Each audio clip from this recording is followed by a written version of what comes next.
Mesdames et messieurs, bonjour, bienvenue sur Zone Franche. Le 12 octobre 2019 est une nouvelle date à inscrire dans l'histoire politique de notre pays, le Bénin.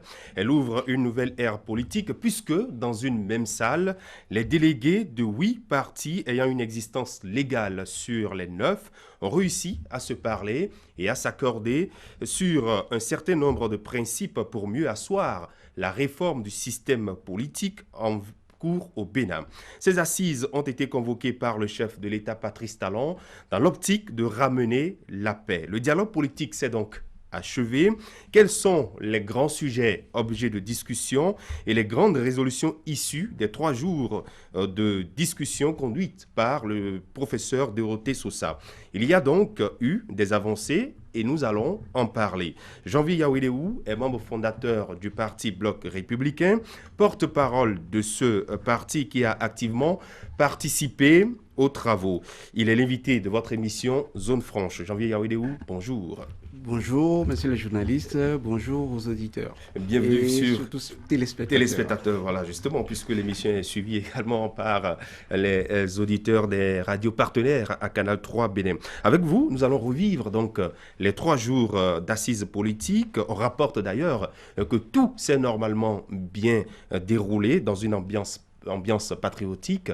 Vous êtes là pour confirmer cela certainement. Et pour conduire cette émission, je suis avec Herman Agnambossou. Herman, bonjour. Bonjour Christian Daridjan, honorable Jean-Vier Yavero, bonjour. Bonjour. Bienvenue sur Zone Franche. Merci. La classe politique béninoise s'est réunie pendant 3 jours au Palais des Congrès de Cotonou.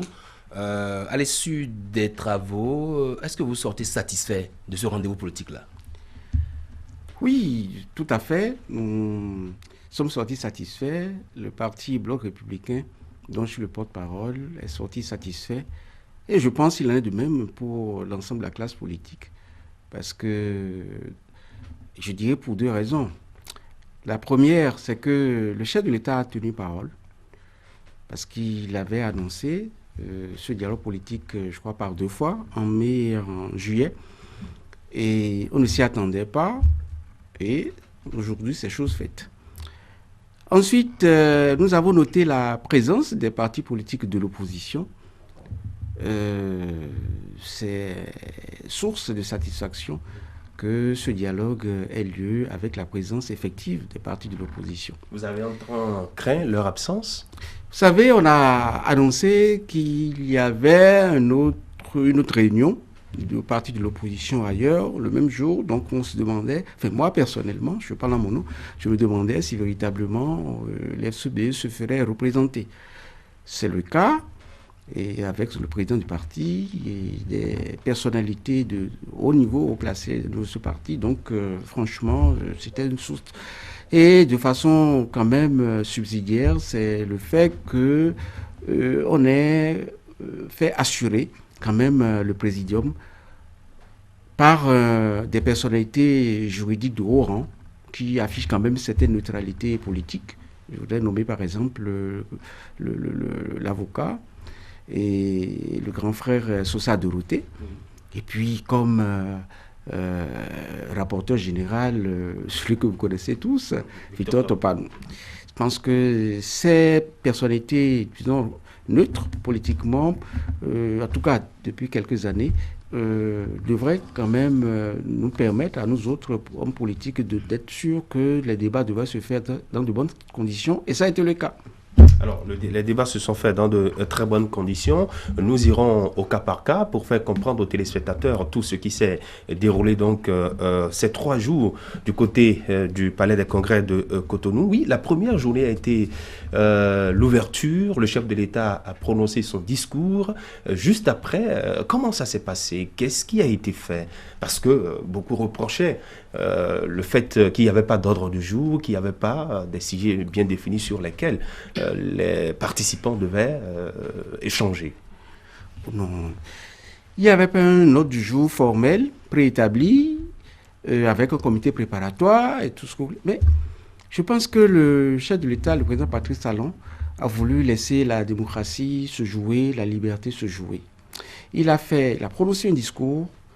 Et en lisant ce discours, il y avait quand même l'idée essentielle de ce qu'il recherchait. C'est d'ailleurs de ce discours que nous avons extrait que les assises ont extrait 4 points de l'ordre du jour. Les 4 points de l'ordre du jour, c'est à travers le discours du chef de l'État que nous avons extrait, nous avons compris ce qu'il souhaitait, qui n'est rien d'autre que ce que nous souhaitions tous. C'est-à-dire, par exemple, le toilettage et des tests liés aux élections. Nous avons senti le besoin qu'on ait un statut de l'opposition.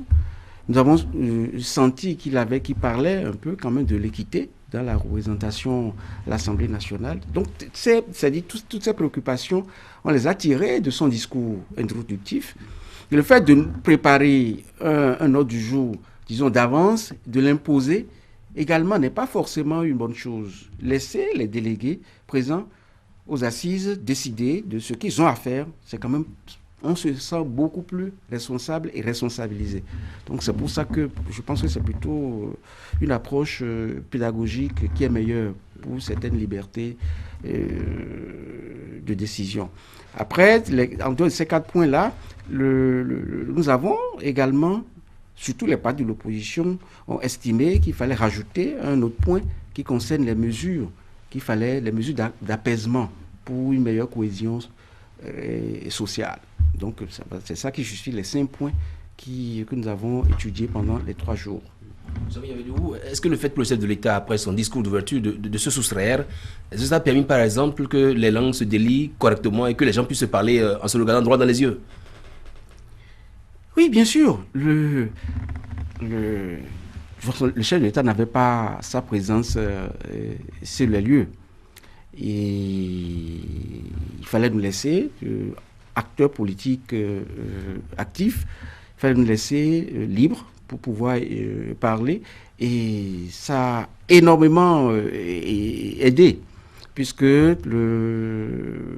sans langue de bois, tout en gardant, disons, certaines convivialités, des propos assez courtois, il y avait très peu de joutes, disons, de violence verbale. Très peu. Ça veut dire qu'il y en a eu quand même. Il y en a eu, toujours. Lorsque vous parlez de politiciens, c'est toujours... c'est l'apanage des politiciens. Il y en a toujours, mais ça a été très vite maîtrisé par le facilitateur général, et le grand frère Sosa Dorothée. Et donc, disons que dans l'ensemble, c'était plutôt des mots assez forts, des propositions assez fortes, fermes, mais dans un esprit convivial, fraternel. Alors, le dialogue, c'est vrai que c'est 9 partis qui sont convoqués. Il y a 8 qui ont répondu favorablement présents avec leurs délégués dans la salle. Alors, dites-nous, Janvier Yawedewou, pourquoi ça n'a pas été élargi à l'ensemble des partis politiques et que ce soit seulement les 9 qui ont une existence légale qui soient convoqués? Vous savez, c'est l'ensemble de la classe politique qui, lors d'un séminaire en 2018, a défini les conditions et défini les clauses de la nouvelle charte des partis politiques. Ces clauses-là ont été mises en forme et votées à l'Assemblée nationale. Et aujourd'hui, je dirais 6 mois après le vote de cette loi-là, tous les autres partis qui n'ont pas réussi à se mettre à jour légalement n'étaient plus, disons, des partis politiques. Je suis moi-même président de parti politique. Aujourd'hui, mon parti politique n'existe plus. Donc, si je n'étais pas au Bloc républicain, on ne pouvait pas m'inviter. Donc, si on doit être légaliste, vous comprenez que on ne pouvait pas inviter tout le monde. Donc, c'est les partis qui ont réussi à se faire enregistrer et qui ont eu leur certificat de conformité, qui ont été invités. Est-ce que la question a été soulevée dans la salle?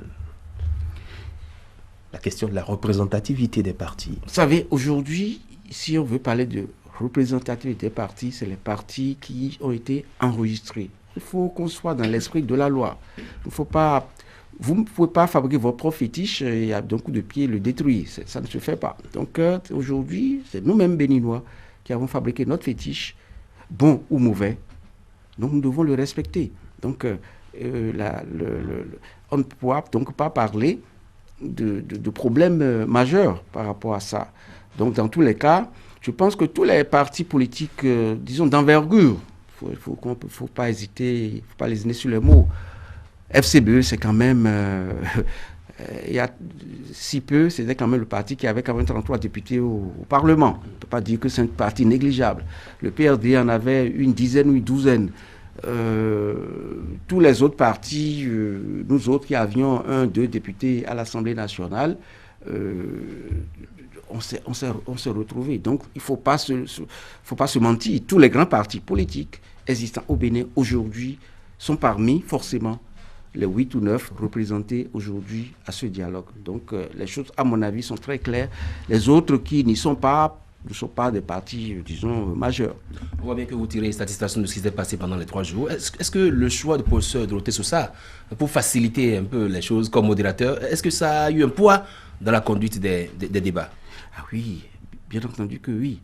Il y a en toute chose la notion de la confiance.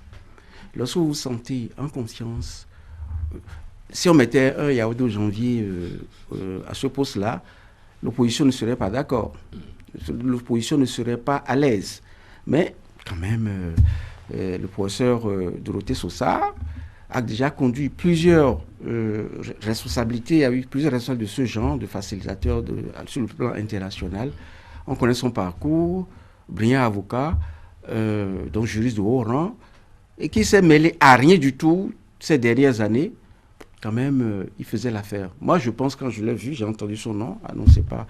Je me suis dit, voilà, ça, c'est un homme neutre. Ça a été un très bon casting, alors. Ça a été un très bon casting, sincèrement. Oui, allez-y. Oui, alors, Jean-Pierre Yavedéo, oui, c'est vrai que chacun des partis présents à ce dialogue-là a eu forcément une position. Quelle a été la position, ou quelles ont été les positions défendues par le Bloc républicain dont vous avez été le porte-parole? Vous savez, nous avions, avant ces assises, nous avons tenu une réunion du bureau politique qui nous a donné mandat d'assister à ces assises-là, à ce dialogue. Et on nous a donné un certain nombre de points qu'il fallait défendre aux assises. Donc tout ce que nous avons dit, au niveau donc en tant que délégué, c'est des points soulevés par les membres donc du bureau politique 48 heures avant le dialogue politique. Et entre autres points, nous avions posé des points qui concernent par exemple l'allègement de la procédure d'enregistrement d'un nouveau parti politique. Nous avions dit par exemple que l'avis de non-conformité du ministère de l'Intérieur devait se faire une fois pour toutes. Ce que nous avons constaté, pour ce qui concerne le Bloc républicain, lorsque nous avons déposé le dossier au niveau du ministère de l'Intérieur, on nous a relevé un certain nombre d'irrégularités, de corrections à y apporter. Nous avons tout fait de façon très propre. On est allé déposer. Le ministère de l'Intérieur nous a envoyé un autre avis de non-conformité pour aller faire encore d'autres corrections. Et nous, sachant que, si vous avez suivi l'actualité à l'époque, le dossier du Bloc républicain était le meilleur dossier.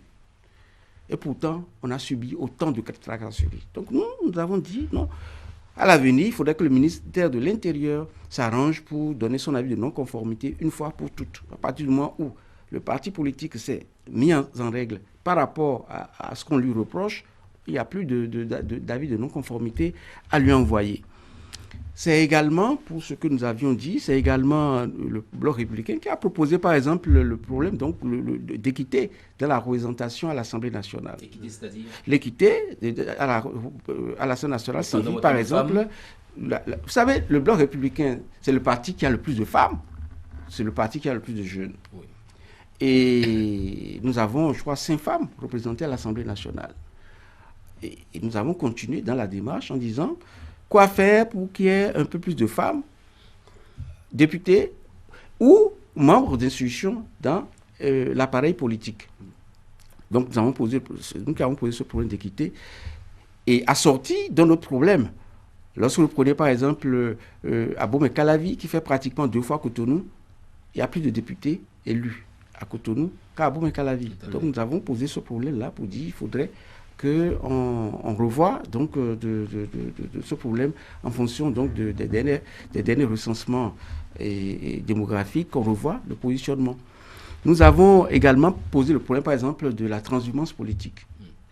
Lorsque vous êtes élu communal ou député sur une liste, est-ce que vous êtes autorisé à changer de parti politique au cours de mandat? Et le débat a eu lieu avec différentes visions des choses. Certains délégués, par exemple, ont estimé que le député ayant été élu dans une zone ne devrait, par exemple, même s'il changeait de camp, ne devait pas être démis de sa fonction de député. Mais par contre, tout ce qu'il a comme avantage du parti politique après son élection au Parlement, soit membre du bureau, soit membre de la conférence des présidents, soit nommé quelque part, on le retire. D'autres, c'était pas l'avis d'autres. Il devient député, un kidam. Ça a été tout un débat. Oui. Bon, est-ce qu'il faut porter la notion du transhumance politique aux élus locaux, aux élus communaux et même aux simples militants? C'est-à-dire, je suis membre du Bloc républicain, je suis membre de l'Union progressiste, je suis membre du PRD, je suis membre du FCBE. Est-ce que je suis autorisé à changer de parti? La changer de parti m'autorise à le faire. Oui. Donc le problème, c'est reconcentrer maintenant sur les élus. Donc c'est des sujets comme ça que nous avions. Et c'est également le Bloc républicain qui a proposé, qui a été le premier. Aujourd'hui, beaucoup de partis disent que c'est... Mais la vérité, c'est que c'est le Bloc républicain qui a posé le problème d'élection générale. Est-ce qu'on ne pourrait pas organiser des élections générales et faire économiser des fonds publics? Oui. Ça constitue à quoi? Ça rime à quoi, l'organisation des élections générales? C'est quoi le concept? Le concept, prenons le cas actuel. En 2019, on a fait les élections législatives. 2020, on fera les élections communales. 2021, on fera les élections présidentielles. Et à chaque élection, c'est au minimum 10 milliards à 20 milliards, selon le type d'élection. Et ça fait beaucoup. Dans un pays où nous avons des problèmes pour loger encore les enfants, leur construire des salles de classe. Alors, c'est pour ça que la classe politique, donc, et surtout le Bloc républicain, estime, est-ce qu'il ne faudrait pas faire un regroupement de ces élections, un regroupement intelligent? Nous avons alors proposé que les élections communales et législatives, par exemple, se tiennent la même année, et quelques mois plus tôt ou plus tard, les élections présidentielles. Alors, il y a eu un débat. Il y a eu un grand débat autour. Et si vous comprenez bien, ça veut dire que le point de vue donc, du Bloc républicain en termes d'élections générales, c'est que toutes les élections se tiennent la même année. Mais à quelques... Au niveau des députés, par exemple, qui n'ont qu'un mandat de 4 ans. Attendez. Donc, je n'ai pas fini. Oui, donc, la même année, toutes les élections vont se tenir. Avant ou après, on fait les élections présidentielles. Avant ou après, on fait les élections législatives et communales le même jour. Et avec quelques mois de décalé. 3 mois, 6 mois. Toutes les structures mises en place par la Sénat seraient encore en place.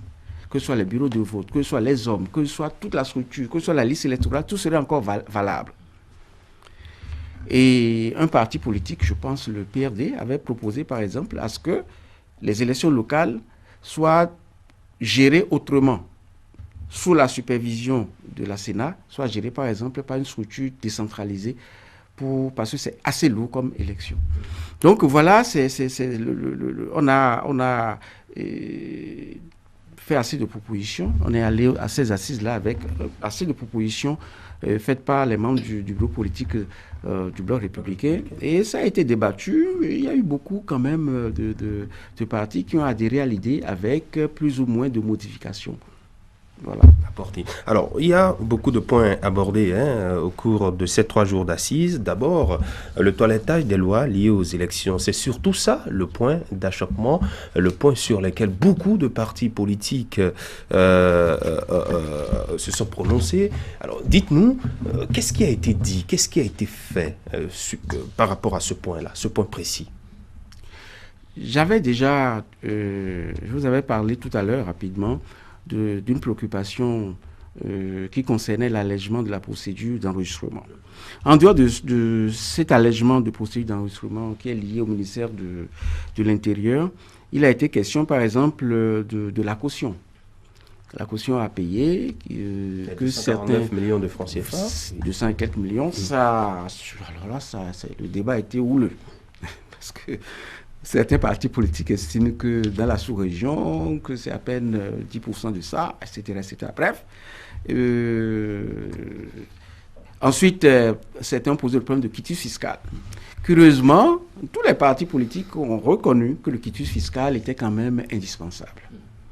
Le seul problème qui a été posé, c'est un allègement de la procédure d'obtention. Mais sinon, ça fait partie des sujets sur lesquels nous avons pu avoir, disons, un consensus. Le quitus fiscal qui devient... il faut faciliter son obtention, point. Maintenant, dans quelles conditions, il revient à l'Assemblée nationale de voir comment alléger la procédure. Nous avons parlé également de l'article 46 qui parlait des modifications. C'est-à-dire qu'une fois la liste déposée, il faut qu'on puisse modifier. La dernière fois, vous ne pouvez pas modifier. C'est ça qui a amené des problèmes à certains partis politiques. Parce qu'on a trouvé, par exemple, des doublons. Le même monsieur, par souci de se retrouver quand même sur une liste, dépose son dossier auprès d'un parti X, dépose le même dossier complet, figurez-vous, auprès d'un autre parti Y. Donc les débats ont porté sur comment se comporter devant une telle situation. Et la loi était trop rigide. Donc, aujourd'hui, les partis politiques ont convenu qu'il ne faut plus sanctionner les partis politiques, mais qu'il faut plutôt sanctionner l'individu, le candidat. Qu'il ne soit plus candidat ni sur une liste, ni sur l'autre, et assorti de sanctions, assorti de sanctions pénales. Donc, voilà à peu près ce que nous avons réussi à dire, par exemple, sur ce point. Nous avons parlé également de l'article 242, c'est-à-dire le mode d'attribution des sièges, au niveau donc du code électoral. Donc, ce point également a eu mérite à ce qu'on réexplique dans un français beaucoup plus simple à comprendre, parce que ça a été interprété de 1000 manières. Mais le principe a-t-il adopté? Le principe a été adopté. Et bon, qu'il faut quand même atténuer le mode d'attribution des sièges. Il y a un parti politique qui a dit est-ce qu'il ne faut pas ramener donc, les 10% au niveau donc, d'une circonscription, enfin, bref. Mais la notion, disons, quand même du mode d'attribution des sièges qu'il faut refaire, disons, de faire une relecture de cet article-là pour que ce soit digeste et compréhensible pour tout le monde. Voilà. On voit bien que sur le premier point, il y a une sorte de consensus, mais sur les autres points, je veux dire le point numéro 2, à savoir le toilettage, le renforcement du système partisan, le point numéro 3, la recherche d'équité, sur ces différents points, est-ce que vous voulez dire que également sur ces différents points-là, il y a un consensus, honorable Yaoundé Ojanvier? Oui, bien sûr. Il y a un consensus, par exemple, sur le renforcement du système partisan. Je vous disais tout à l'heure, tantôt, que nous avons, par exemple, pensé, par exemple, au renforcement des pouvoirs des partis politiques. C'est-à-dire, quelqu'un qui veut être candidat aujourd'hui doit passer quand même par un parti politique. Des candidatures magiques et autres devraient plutôt être bannies. Hein. On s'est entendu sur ça. On s'est également entendu quand même sur une proposition de loi portant sur le financement des partis politiques. Vous savez, si on veut, il faut que les partis politiques soient vraiment de véritables appareils qui animent la vie politique. Et pour ce faire, il faut quand même assurer leur financement et en même temps en assurer le contrôle de gestion. Donc, on a abordé ces genres de questions. Et c'est d'ailleurs sous cette rubrique qu'on a étudié la notion, disons, de regroupement des élections. Hein. Les élections générales, c'est sous... Et également, la maîtrise de la transhumance politique, c'est à travers ce point-là qu'on a eu à débattre de tout ça. Donc, il y a eu un point sur lequel on ne s'est pas entendu, c'est la notion de parrainage. C'est-à-dire que pour être candidat, par exemple, aux élections présidentielles, vous devez être parrainé par des élus à l'Assemblée nationale, au niveau communal, etc. Alors là, c'est un point qui a été longuement débattu et finalement, on ne s'est pas entendu. On ne s'est pas entendu parce que les partis de l'opposition estimaient qu'aujourd'hui, ces partis ne sont pas représentés à l'Assemblée nationale. Alors, si jamais on devait amener une telle loi, ces partis ont toutes les chances de ne jamais avoir de candidat. Donc, rien que pour ça, les partis n'ont pas dit que c'était mauvais. Attention, le parrainage est bon. Tout le monde a reconnu que c'était bon. Mais si on devrait adopter le parrainage, le principe du parrainage, c'est qu'il ne faut pas dire que c'est les élus. Mais par contre, vous pouvez être parrainé par des partis politiques. À défaut, il faudrait d'abord que l'Assemblée nationale actuelle, que ça ne se passe pas en ce moment où l'opposition ne se sent pas représentée à l'Assemblée nationale, bon, qu'on traîne avant de le faire. Mais le principe du parrainage a été accepté quand même, mais sous condition. Alors là, donc, on peut toutefois accepter les candidatures, disons, individuelles, les candidatures qui ne viennent pas forcément des partis politiques. C'est pas exactement ça. Vous voulez parler du parrainage. Du parrainage, oui. C'est-à-dire que vous ne pouvez pas être candidat parce que vous venez brutalement de l'Europe, estimer que vous pouvez être candidat. Si vous venez, vous devez avoir quand même, en termes de partis politiques importants, représentés quand même à l'Assemblée nationale, vous devez en avoir un certain nombre qui disent celui-là c'est mon candidat. C'est pour éviter des candidats qui ont 0,01% aux élections et qui augmentent indéfiniment le nombre de candidats aux élections présidentielles, par exemple. Et faut-il étendre donc ce principe au niveau des élections législatives, des élections communales? Ça, c'est un autre débat. Mais la notion de parrainage, c'est surtout pour éviter le trop grand nombre de candidats à des élections importantes pour le pays. On voit bien que, d'après les indiscrétions, disent que il y a des partis qui ont proposé des élections générales en 2020, 2021. Quelle est la position du Bloc républicain à ce sujet-là? Vous savez, on n'a pas de position. On n'a pas de position parce que ce débat n'a pas été fait. Le débat n'a pas été fait. Vous savez, les partis politiques, surtout de l'opposition, ont estimé, pour les uns, ont accepté la notion d'élection générale.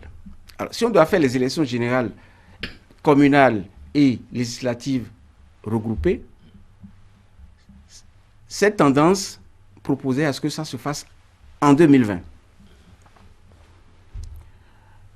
Et une autre tendance de partis politiques trouvait qu'il fallait faire toutes les élections la même année, c'est-à-dire présidentielle, communale, législative et même locale en 2021. Donc c'est la notion d'élection générale qui a amené ce débat. Et moi, ça c'est pas l'avis du Bloc républicain, ça c'est l'avis de Yaoundé Janvier. Lorsque tu as été élu député pour 4 ans, tu as beaucoup dépensé. Et vous savez ce que ça coûte les élections chez nous. Vous finissez et on vient vous dire, bon, prépare-toi à dégager, prépare-toi à démissionner. Bon, ça fait quand même un petit mal au cœur de songer à ça. Bon, donc moi, mon avis, c'est que bon, maintenant, si des mécanismes sont trouvés, si l'appareil d'État, l'exécutif trouve que c'est à faire, bon, on n'y peut rien. Mais pour l'instant, c'est une proposition. Oui, c'est une proposition. Pour l'instant, disons que ça fait partie des doléances non soumises à débat, des doléances formulées par certains partis de l'opposition et qui se trouvent aujourd'hui sur la table de l'exécutif. Maintenant, nous allons nous soumettre, enfin moi, je me soumettrai donc à toute forme de décision qui aurait pu être prise pour, en tout cas, pourvu qu'il y ait la paix au Bénin.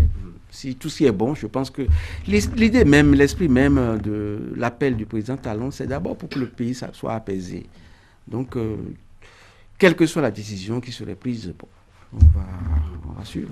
Vous avez aussi échangé sur un point numéro 4, le statut de l'opposition qu'il fallait revoir et le mettre véritablement en application. Alors, qu'est-ce qui a été dit? Qu'est-ce qui a été retenu finalement?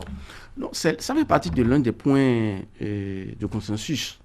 Parce qu'il y avait une loi, la loi 2009, qui portait déjà le statut de l'opposition, mais qui n'a jamais été appliquée. Et lorsqu'on relit cette loi, il y a assez de points qui méritent un toilettage. C'est difficile aujourd'hui, à travers cette loi, de savoir qui est le chef de l'opposition. Qui est le chef de l'opposition. Donc, est-ce que c'est le deuxième arrivé, donc c'est le deuxième arrivé au second tour des élections présidentielles? Est-ce que c'est le plus grand parti représenté à l'Assemblée nationale, mais qui n'est pas au gouvernement? Donc, il y a eu plusieurs problèmes posés par les délégués qui méritent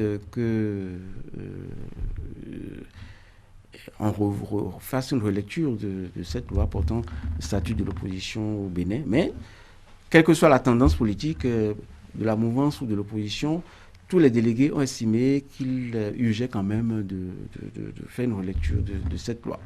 Oui, la position qui a été faite concernant les élections générales, je faisais la question tantôt, les communales, les maires ont un mandat de 5 ans, les députés ont un mandat de 4 ans.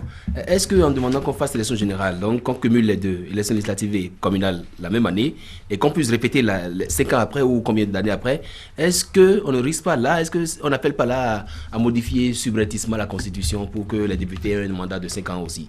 Vous savez, nous traversons en ce moment une crise de confiance. Dès qu'on parle de révision de la Constitution, tout le monde panique.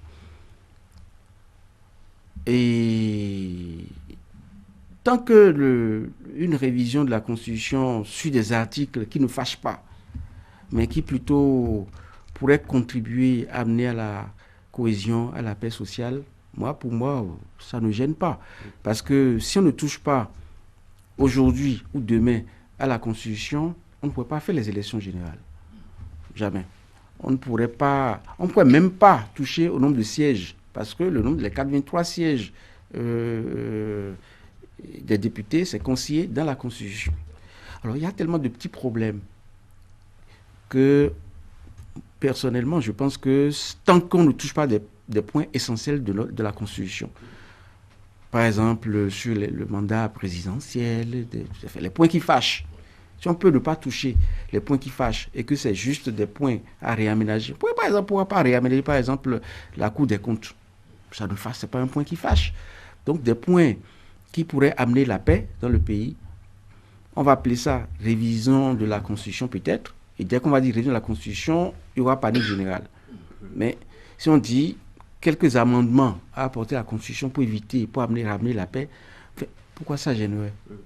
Mais dès qu'on dit, si on ne voit pas le fond de ce qu'on veut faire et qu'on se dise révision de la Constitution, ça va être encore le tollé général. Mais à travers ce que nous avons dit, il y a quand même un besoin de toucher à quelques points pour nous permettre d'avancer dans le pays. Est-ce que la question a été abordée dans ce sens entre délégués? Non, mais ça dépend de la manière dont vous voyez la chose. Ça dit que n'importe qui, c'est évident, vous avez posé la question, ça veut dire que ça saute aux yeux. Si les partis ont compris, et tout le monde a compris qu'on a besoin, disons, de toucher à quelques points de la Constitution pour nous permettre de sortir, disons, de cette situation, de décrisper complètement l'atmosphère politique actuelle. Oui, il y a que les forces que le Premier ministre émergent demandent que les poursuites contre l'ancien président Bouni Yahi soient arrêtées. Quelle est la position? Et dans cette position-là, les FCB ont été soutenus par le PRD.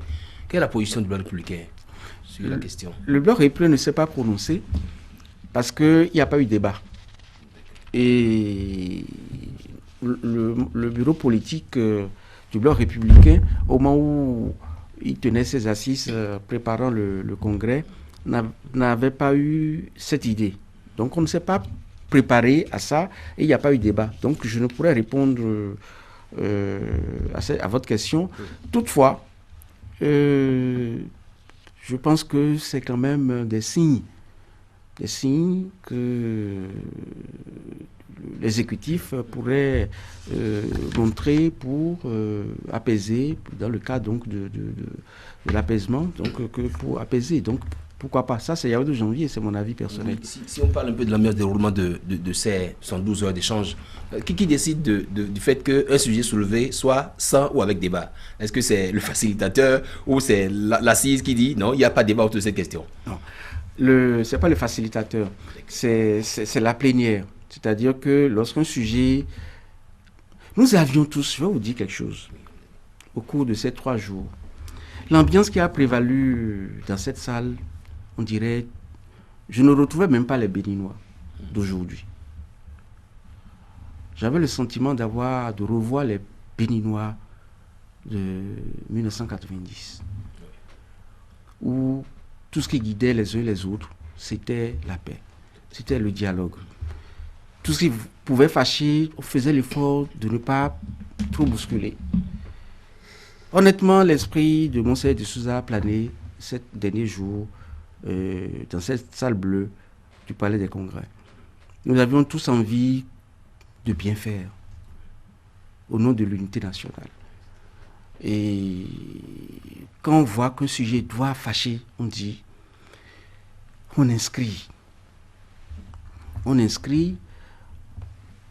le temps de mûrir la réflexion. On inscrit pour laisser quand même le chef de famille, qui est le chef de l'État, porter son avis. Rien que sur ce sujet, imaginez-vous, faut-il abandonner les poursuites contre Yahi Boni si on mettait ça au débat? Vous voyez le nombre de jours que ça prendrait. Parce que chacun va vouloir apporter sa part de vérité, expliquer que pourquoi c'est justement dans sa rue qu'il y a ici, est-ce que des éléments juridiques, etc., etc. Mais nous sommes dans l'esprit, disons, d'amener la paix. On ne cherche pas à savoir qui a raison. Lorsque vous voulez la paix, ne cherchez pas à savoir qui a raison et qui a tort. Tu as raison, calme-toi. Tu as tort, calme-toi. Lorsque vous êtes dans cet esprit, et le discours du chef de l'État allait dans ce sens-là. Donc, le chef de l'État n'étant pas là, on ne pouvait pas non plus faire des choses pour bousculer sa pensée, qui est d'amener la paix dans le pays, la cohésion dans le pays. Parce que le Bénin, comme il a répété dans son discours de clôture, le Bénin est un. Les hommes passent, mais le Bénin restera. C'est ce qu'il a dit. Alors dans cet esprit-là, vous voyez, il fallait éviter absolument d'aborder des points qui vont excessivement fâcher. Voilà. Donc il y a eu beaucoup de propositions comme ça, que ce soit sur la reprise des élections à travers les élections générales en 2020 ou en 2021, que ce soit sur la libération des prisonniers politiques suite aux violences post-électorales, etc. C'est des sujets qui n'ont pas été mis en débat. Est-ce qu'on peut donc conclure, Jean-Louis Yawélo, qu'au cours de ces assises-là, il y a eu des points d'accord et des points de désaccord? Et dans ce cas, quelles recommandations avez-vous remises à Patrice Talon? Nous avons les deux. D'accord. Il y a eu, on a été très clair, les points sur lesquels il y a eu consensus, on lui a listé, on lui a remis. Deuxième dossier, les points sur lesquels on n'a pas débattu, mais qui sont des doléances. Ce n'est pas des exigences. Et c'est surtout sur les mesures d'apaisement. C'est sur les mesures d'apaisement qu'il n'y a pas eu débat. Mais sur tous les autres sujets, il y a eu débat. On a essayé de nous entendre sur les grands principes. Mais sur les mesures d'apaisement, honnêtement, il n'y a pas eu débat. Le chef de l'État a reçu les recommandations. Quelle pourrait être la suite? Vous imaginez la suite de cette cérémonie-là? Malheureusement, je ne m'appelle pas Patrice Talon. J'aurais du mal, ni gouvernement de Patrice Talon. Je ne suis pas son ministre. Donc, je ne saurais donner suite à ça. Mais je pense quand même que ça a écouté le discours à l'ouverture, a écouté le discours à la clôture du chef de l'État. J'ai le sentiment quand même qu'il fera... Parce qu'il y aura certainement des blocages à certains niveaux. Qui dit par exemple... quand il dit blocage, c'est des difficultés. Parce que qui dit par exemple libérer les prisonniers. Ce n'est pas le chef de l'État qui va se lever et dire je libère les prisonniers comme ça, sachant qu'il y a des poursuites. Il y aura... Il y a la grâce présidentielle qui peut prendre. Il y a quand même toute une procédure. Il y a une procédure juridique Et donc ça va faire appel. Il y a sur certains dossiers, il reste par exemple, de tout ce que nous avons dit, il y a des aspects liés à l'Assemblée nationale. Tout à fait. Donc il va falloir que le chef de l'État prenne contact avec la conférence des présidents ou l'Assemblée nationale, dans son ensemble pour voir qu'est-ce qu'il est possible de faire. Et là encore, les députés actuels seront bien obligés de se mettre au travail pour donner leur avis. Et qu'on veuille ou pas, chaque député est libre de donner son avis. Donc là encore, ce n'est pas seulement le chef de l'État, ce n'est pas l'avis du chef de l'État seulement qui va compter, c'est également l'avis des députés actuels qui doivent procéder à un certain nombre de modifications de loi. Et donc ça, tout ce que nous avons dit, ça fait appel à pas mal d'institutions, la justice, l'Assemblée nationale, l'exécutif, avant que ça ne puisse prendre corps. Mais c'est une affaire de volonté, et le chef de l'État a affirmé déjà sa volonté, donc on peut rester quand même un peu positif. Justement, sur ce 5e point qui parle des mesures d'apaisement pour la paix et la cohésion, c'est vrai qu'il n'y a pas eu débat, c'est vrai qu'il n'y a pas eu discussion, mais vous avez quand même un parti politique, le Bloc républicain, qui doit certainement avoir une position sur le sujet. Est-ce que vous en avez débattu auparavant? C'est ce que je vous explique. Oui. Il y a certaines choses que moi je ne pourrais pas dire en tant que porte-parole du Bloc républicain, puisque je ne suis pas mandaté pour. Je ne suis pas mandaté pour parce qu'on n'en a pas parlé. Donc je ne peux pas prendre de position officielle si ce n'est que l'avis de l'individu que je suis. Et donc on n'en a pas parlé. Donc le président n'en a pas parlé parce qu'on n'y a pas pensé. Ce sur quoi on nous a mandaté pour aller à ce congrès, à ces assises, à ce dialogue, nous avions défendu les points de vue du bureau politique. Mais pour tout ce dont on n'a pas débattu avant, on ne pouvait pas, en tant que membre d'un parti politique, on ne pouvait pas prendre de position. Et donc, on ne pouvait pas réellement débattre de ça en tenant compte de l'avis du grand monde. Ce qu'on retient, c'est qu'il y a des recommandations qui ont été faites et remises au chef de l'État. Est-ce qu'on peut se laisser imaginer que des recommandations, il y en a qui sont réalisables à court, d'autres à moyen et d'autres à long terme? Réalisable, qu'est-ce que vous appelez réalisable? Tout est réalisable à court, moyen et long terme, mais tout dépend de l'institution chargée d'eux. Lorsqu'on prend par exemple tout ce qui est lié à la loi, ça c'est l'Assemblée nationale. Le chef de l'État peut, ou le chef de l'État, ou je sais pas, à travers des propositions de loi, on peut peut-être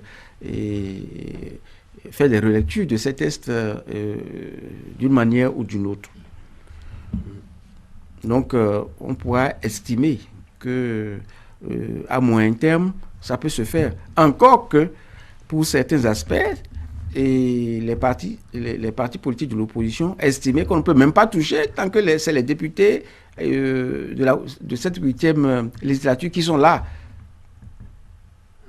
Donc, du coup, comment voulez-vous que je puisse répondre à ça lorsque les mêmes qui demandent une relecture de certains textes estiment qu'il ne faut pas tout revoir parce qu'ils ne se sentent pas en confiance. Je vous ai posé le point, par exemple, du parrainage. Donc ça fait peut-être donc il y a certaines lois qui vont peut-être, mais il y a d'autres qui ne fâchent pas. Surtout les tests qui ont été sujets à consensus peuvent se faire assez rapidement si le chef de l'État et de son côté également prenait des dispositions pour accélérer la procédure, ça peut aller très vite. Alors, en son temps, lorsque l'Assemblée nationale sera saisie par rapport au dossier toilettage des tests, est-ce que vous pensez que les députés de cette 8e législature feront le travail convenablement pour permettre à tous les partis politiques de se retrouver quand même dans ce système politique nouveau dans lequel nous sommes? Enfin, à voir. Vous savez, il n'y a pas tous les délégués des partis politiques ont activement pris part aux travaux. comme le disait le facilitateur dans son discours, il n'y a pratiquement pas eu un seul délégué se soit levé de son siège durant ces 3 jours au cours des assises. Ça veut dire que nous étions tous préoccupés par la réussite et par l'esprit de paix que nous devons rechercher à tout prix. Donc, il n'y a pas de raison à ce que si des demandes de modification, de toilettage venaient de la part de l'exécutif, que les députés ne s'attardent à procéder à sa relecture. Je ne pense pas. Alors, Yaoundou, finalement, est-ce que l'option de porte-parole au cours de ces assises, est-ce que ça a finalement payé? Parce qu'il y a des formations politiques qui ont dit qu'ils ne conçoivent pas que on puisse venir à 12, à 30, que 18 sortent, que 12 restent dans la salle, et que dans la salle, qu'il n'y ait qu'un seul porte-parole pour définir la position. Est-ce que finalement ça a payé, l'option de porte-parole? Ah non, tous les délégués avaient la liberté de parler. Certains partis politiques, il y avait débat. Mais certains partis politiques, à des moments donnés, recensaient, regroupaient leurs idées et laissaient parler le porte-parole pour que ça n'aille pas dans tous les sens. Et il y avait également cet esprit, c'était pour gagner du temps. Parce que, honnêtement, je vous disais tout à l'heure à l'entame que rien que sur le point du toilettage, si on ne s'organisait pas et si on n'avait pas un bon facilitateur comme le professeur Dorothée Sosa, franchement, pour ce qui a été fait là, même en une semaine, avec des parlementaires, vous savez qu'on parle beaucoup, on ne finirait pas. Donc le fait de regrouper parfois à des moments donnés des idées pour laisser parler une personne, occuper le temps de parole, ça nous a permis d'aller vite. Mais la liberté était donnée à tout un chacun, à n'importe quel délégué de prendre la parole, comme ça a été le cas plusieurs fois, de s'exprimer. Voilà. Alors, 3 jours de travaux, 3 jours de discussion, des recommandations qui sont faites et désormais entre les mains de l'exécutif. Quel enseignement tirez-vous de ce dialogue national, de ce dialogue politique? Alors, vous savez, à titre d'enseignement, je crois que d'abord, il faut rendre à César ce qui est à César. L'idée même de ce dialogue politique, à mon avis, était franchement la bienvenue. Vous savez, comme disait le professeur Victor Topanou, à un moment donné, on sentait quand même une morosité de la vie politique. On sentait quand même une déception. Une partie des Béninois qui ne se sentaient pas à l'aise. Et même les élus auraient préféré, disons, qu'il y ait moins de tension dans le pays. Donc, que des assises, que le chef de l'État ait décidé ces assises, je pense que c'est une bonne chose. C'est une bonne chose. Et c'est pour ça que on y est allé à cœur joie. Je vous ai décrit un peu l'ambiance dans la salle. C'était une très belle ambiance. Mais faut-il attendre bien souvent qu'il y ait de ces genres de situations de crise, de tensions politiques pour aller au dialogue? Non, pas du tout. Il y a d'ailleurs certains partis politiques qui ont proposé à ce qu'on pérennise des cadres de concertation du genre. Je pense que il y avait, je crois, c'était le FDCB, et puis FCD2 plutôt, Toleba, et puis 2 autres partis qui ont fait cette proposition pour dire, faut pas qu'on attende des tensions pour que le creuset qui a été ainsi mis en place par le chef de l'État soit pérennisé, que une fois par an ou 2 fois par an, qu'il y ait un dialogue politique. Que les partis politiques qui ne s'entendent pas, qui sont appelés à se rentrer dedans lors des joutes électorales, s'asseyent dans une salle 1 ou 2 jours pour faire le point et faire des réflexions prospectives sur la politique dans notre pays. Vous avez parfaitement raison de poser ce problème puisque justement on en a parlé. Voilà. Pendant que vous faisiez votre dialogue au Palais des Congrès, il y a eu un contre-dialogue conduit par l'ancien président de l'ICFOR, Dieudonné Soglo. De votre position, comment avez-vous cette initiative-là? Je pense que, à mon avis, c'était inutile. Je pense également que les initiateurs de cette rencontre, je crois au Champ d'Oiseaux, de cette rencontre, s'ils pouvaient savoir la qualité du travail et des décisions qu'on devrait prendre, ils n'auraient pas organisé ça. C'était la crainte d'une mauvaise qualité d'organisation et le doute que cela ait réellement lieu. C'est ça qui a amené certainement ces partis politiques. Je ne suis pas là, place pour réfléchir, mais c'est une analyse personnelle. On a parlé de dialogue d'arrangement, du dialogue entre copains, de dialogue entre personnes appartenant à la même classe politique. Voilà, c'est peut-être ça, c'est cette peur-là, cette crainte qui a amené une partie donc des Béninois à penser qu'il fallait réfléchir autrement. Mais les conclusions issues donc de ces travaux, de ces assises, devraient aujourd'hui tranquilliser les uns et les autres. Vraiment? Nous avons bien travaillé. Je pense sincèrement, en mon âme et conscience, que nous avons bien travaillé. Vous savez, un homme reste un homme. Et à mon avis, à mon âme et conscience, quand je vois la manière dont les travaux ont été conduits, je vois la manière dont la liberté a été donnée aux délégués, quelle que soit la tendance politique, on a tout accepté. On a tout accepté, qu'on soit d'un camp ou de l'autre. Il y a eu consensus. Non. Les participants, s'ils doivent rester sincères, peuvent témoigner que ce que je dis n'est pas faux. L'esprit qui a animé les participants, les délégués à ces assises était un esprit patriotique, un esprit positif, courtois, et tout ce qui a guidé les uns et les autres au cours donc, de ces 3 jours, c'est la recherche de la paix et de la cohésion nationale. Donc je pense que si les compatriotes qui ont animé cette réunion parallèle étaient sûrs qu'ils auraient eu la possibilité de dire ce qu'ils voulaient, de défendre leur point de vue et surtout parler des mesures d'apaisement dans cette ambiance-là, cette réunion n'aurait pas eu lieu. Vous voulez dire qu'ils ont eu donc eu tort de ne pas venir? Ils ont eu tort, ça je le dis de façon forte à mon nom personnel, ils ont eu tort, ils auraient pu se calmer. En fond, on dit, et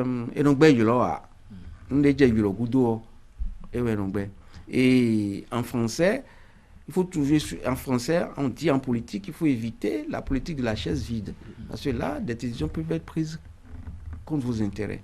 Aujourd'hui, et heureusement, on a eu droit à une bonne part de la classe politique de l'opposition qui a participé, et même de la mouvance critique qu'est le PRD.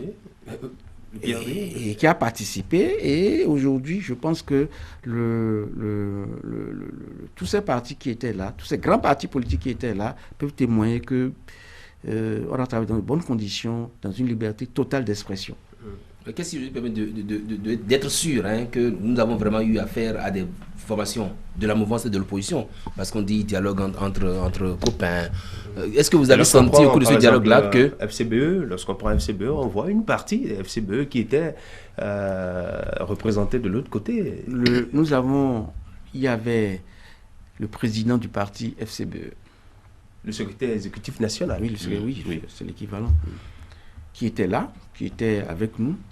Nous avons eu les têtes fortes de FCBE. À FCBE, il y a quand même des têtes fortes. Comme l'honorable ministre Yarou et Idrissou Bako. Il était là. J'ai vu Garba Yaya. Oui, il y avait Soumanou aussi, Djemba. Djemba était là. C'est quand même, qu'on veuille ou pas, c'est quand même des personnalités représentatives et au sommet de SCBE qui était là. Ça veut dire que quelque part le besoin, disons, le besoin de dialogue se manifestait. Se manifestait lors de ces assises. Et ils ont raison d'être là. C'est ceux-là qui ont défendu la libération et l'arrêt de toute poursuite contre le président Yahi Boni. Alors, s'il n'était pas là, C'est eux qui ont demandé à ce que ceux qui aujourd'hui sont en prison suite aux violences post-électorales, c'est eux qui ont demandé ça. Ce n'est pas un autre parti, c'est eux qui ont demandé que des élections aient lieu à une autre date, des élections, c'est eux qui ont demandé. Donc, allez à des élections. Lorsqu'on vous convoque, honnêtement, il vaut mieux y aller. Alors, ils y étaient. Aujourd'hui, ça sonne aussi leur grand retour, puisqu'ils ont leur certificat, ils ont leur récépissé définitif. Alors, avec ce dialogue qu'il y a eu, avec les discussions qu'il y a eu, est-ce que ça sonne la fin de l'état de grâce pour les deux partis qu'on qualifie de siamois? Je veux parler de l'Union progressiste ou encore du bloc républicain. Vous savez, c'est lorsqu'on est dehors qu'on peut qualifié de parti siamois. Mais lorsqu'on est dedans, ça n'a rien de parti siamois.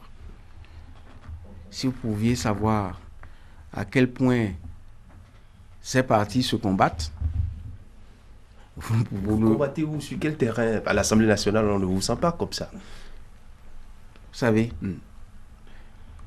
même si je prends le cas de vous deux journalistes, amis, travaillant dans la même structure, on vous met en politique, vous n'allez pas vous reconnaître.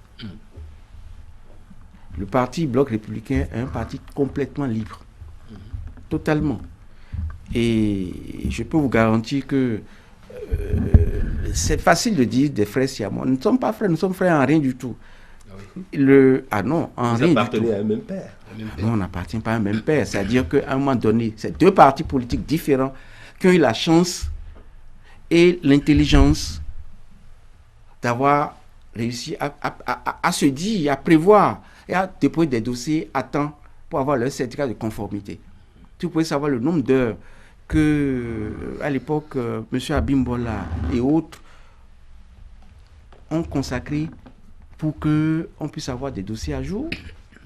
Donc, il y a certains qui ont pensé que ça va se passer comme d'habitude. C'est-à-dire, même si ce n'est pas bien fait, bon, à peu près on peut y aller. C'est ça ce qui a tué beaucoup de partis politiques. Chez nous, par exemple, si on prend le cas du Bloc républicain, le DG Impôt a donné 2 quitus par candidat, par demandeur. Mais nous avons estimé qu'il fallait récupérer les 2 quitus chez tous les candidats. Du coup, on n'a pas eu de doublon au Bloc républicain. Donc, c'est vous dire que nous avons pris les dispositions. Nous avons eu l'intelligence d'empêcher les candidats de déposer leur dossier Donc, si nous avons pris toutes ces dispositions intelligentes pour nous permettre, disons, de ne pas tomber dans des erreurs, mais ne nous en voulez pas. Alors, c'est pour les deux formations politiques qui se réclament proches de Patrice Talon. Mais avec l'entrée, avec l'arrivée de ces formations politiques, FCBE, FCDB, qui sont désormais des partis politiques dignes du nom, est-ce que vous ne craignez pas? Est-ce que ce n'est pas menaçant pour les deux blocs? Non, pas du tout. Nous allons nous battre. Nous allons nous battre. Vous savez, la nouvelle charte des partis politiques et ce nouveau code électoral arrivent simplement pour recadrer les choses et empêcher, disons, des partis fictifs de venir grossir la liste des candidatures, tout simplement. En réalité, c'est les mêmes qui se retrouvaient, qui ont l'habitude de se battre et qui vont se retrouver encore. Si on vient dans la 24e, vous savez,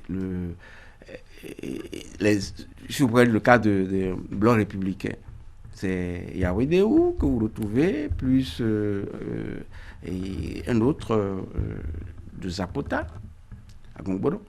Lorsque vous prenez l'UP, c'est Akena Tondé et le premier questeur Yahweh Thomas, qui était député depuis, Yahweh Thomas a déjà fait 4 ou 5 mandats. Donc, que d'autres partis arrivent, c'est pas le PRD qui viendra nous emmerder, par exemple, dans la 24e, ou bien le FCBE. Donc, il y a déjà, ces deux partis ont leur personnalité, leur force, déjà dans des zones données, et on ne peut pas nous arracher. Vous prenez par exemple les députés Kassa, Barthélémy, ou bien Issa Salifou de l'UP, ou bien Bako, ou bien Badamassi. Ils ont leur fief. Donc, que l'opposition arrive, que c'est pas ça qui va nous bousculer. Pas du tout. Pas du tout. On va se battre. Il y a des zones où on n'est peut-être pas très fort, mais nous avons aujourd'hui des forces.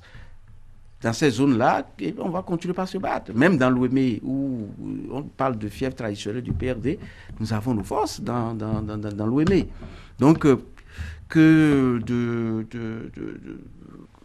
de nouvelles forces atterrissent, franchement, ça ne nous dérange pas. Bon, quel est ce parti? Dites-moi, quand vous dites les forces vont arriver, quelles sont les forces qui vont arriver qui vont nous perturber? Tout compte fait, le terrain est libre. Tout au contraire, je vous dirais que, bon, on aura du plaisir à leur démontrer que c'est nous les chefs. Les chefs, d'accord. Avant la conclusion des membres par Ferdinand Moussou, on va revenir ou repartir très rapidement au niveau du palais des congrès de Cotonou. L'image de fin à la cérémonie de clôture, le chef de l'État qui est rentré dans la foule et qui est allé voir les acteurs politiques, que ce soit de la mouvance, que ce soit de l'opposition, et échanger quelques mots avec eux. Comment vous l'avez vécu? Mais nous avons eu pratiquement les larmes aux yeux. Parce que, après l'hymne national, vous dites. Surtout avec l'hymne national, nous avons eu des larmes aux yeux. Et le chef de l'État n'a fait que mettre en pratique son discours d'ouverture et son discours de clôture.